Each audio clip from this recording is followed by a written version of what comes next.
On February 21st, 1986, saw the first game what would be one of the most loved gaming franchises of our time, The Legend of Zelda. To celebrate Link's 25th anniversary, join us as we look at his many highs and his tragic lows in this multi-part saga, The History of Zelda.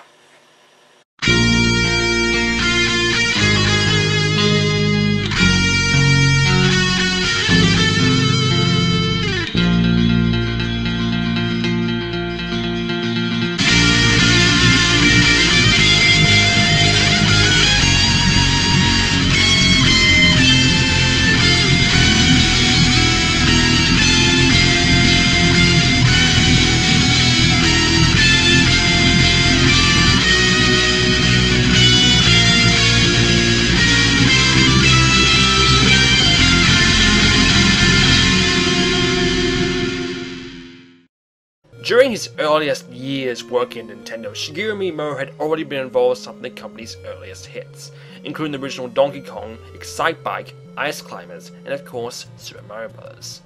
But it wasn't until 1986 when he released a game that would truly change the landscape of gaming, The Legend of Zelda. During the early years of gaming, games were more about high scores and getting from point A to point B. Miyamoto wanted to branch out and explore new aspects of how to play with something called non-linear games. Miyamoto has always been known for letting his hobbies and his personal experiences influence his game design, and Legend of Zelda was no different, influencing heavily on Miyamoto's life as a child in Kyoto, Japan. When I was a child, Miyamoto said, I went hiking and found a lake. It was quite a surprise for me to stumble upon it. When I traveled around the country without a map trying to find my way, stumbling on amazing things as I went, I realized how it felt to go on an adventure like this. The game will be released on February 21st, 1986 as a launch title for the Famicom Disk System, which was a floppy disk attachment to the Japanese NES.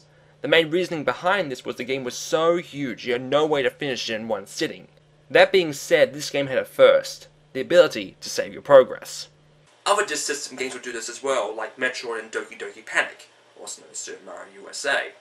However, the Famicom Disk System never made it to the States, but Legend of Zelda of course did, in July 1987, with the save feature still intact. However, instead of a disc, it utilized an internal save battery. Now don't ask me how this worked. Ask someone who would know. Like Roo! When he's not busy licking his FF6 rocks. Gah! I should note though, the Famicom Disk System version of the game had a few advantages over the NES cartridge, the main one being sound.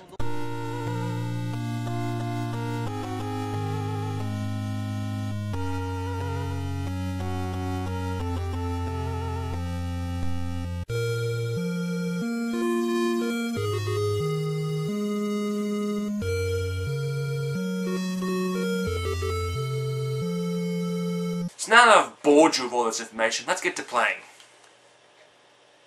What? I'm using the Virtual Console.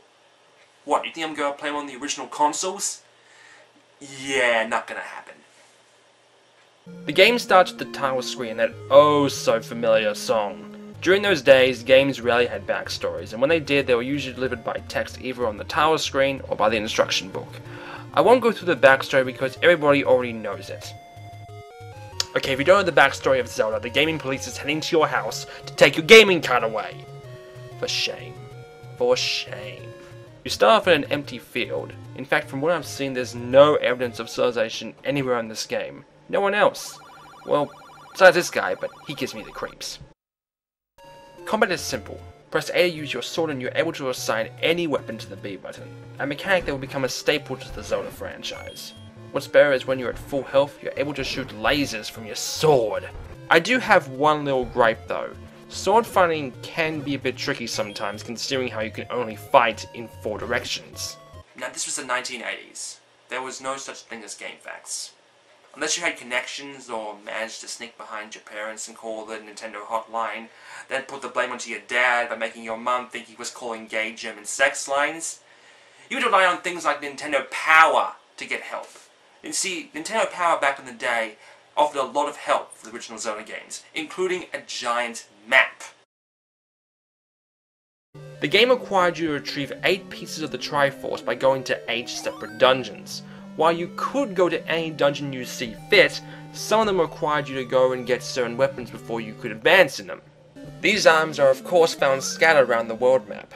Weapons include the bow and arrow, bombs, and a boomerang. Crikey, he throws it like a real Aussie, mate! My apologies to my Aussie brethren. Now in reviewing these games, I should re-look at them from the time they came out. And when Legend of Zelda was released, it was unbelievable. Gamers had never seen anything like it.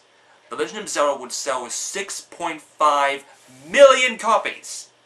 And it would only be a year until we see the sequel. Legend of Zelda 2, The Adventures of Link.